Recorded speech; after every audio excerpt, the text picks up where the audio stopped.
did you find me here? I'm glad you did. Welcome to Grand Prairie Kids Part 3 at the Museum of the Grand Prairie in Mahomet. Today we're gathered in our lovely little rock garden out at the back of the museum. Today we're talking about natural resource.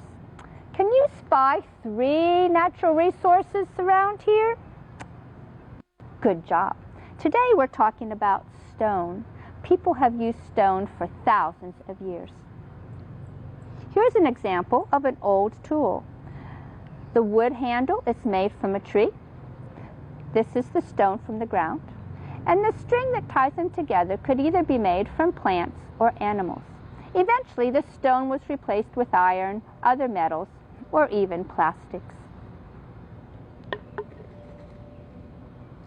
Corn has been a very important food crop for thousands of years.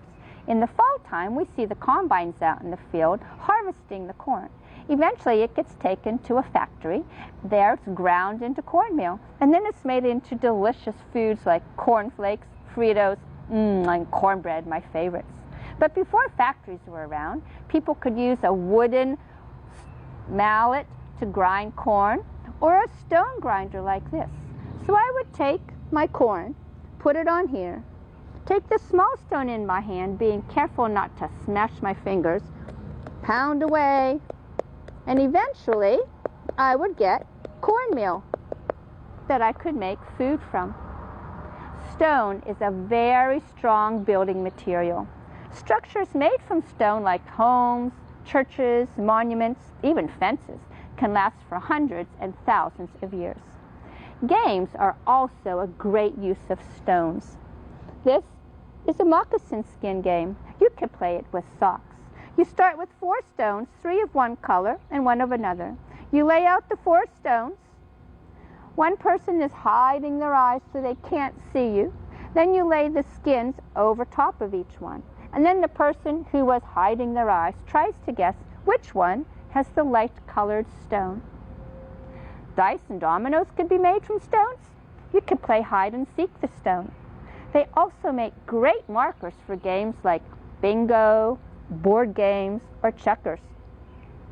Have any of you been inside the museum and played on our tic-tac-toe board? This is made from a large slice of tree trunk, and Miss Shelley, who's one of our greeters at the front desk, paints beautiful-looking stones for your markers. One of my favorites are turtles. You can find different ones every season of the year. If you have visited our one-room schoolhouse, you have used something from stone. Here's a hint. You're right.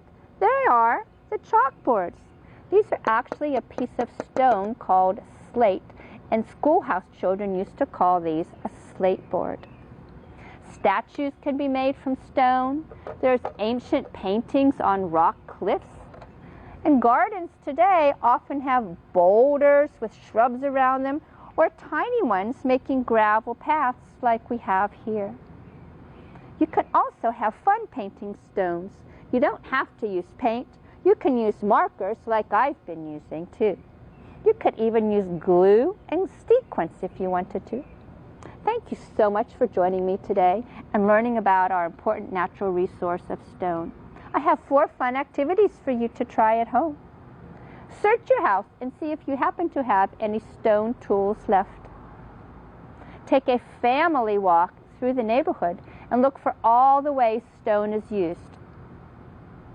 Play at least 1 game with stones. And find a lovely stone to decorate however you want to. When it's finished, bring it to the museum someday and share it with the ladies at the front desk. They'll love to see your artwork. You can also take a picture of it now and post it on our museum's Facebook page. And we do have one more Grand Prairie Kids program to do. And you guessed it, I will not be in our rock garden. I will not be back at the pond, nor will I be in the one-room schoolhouse. Here's your hint.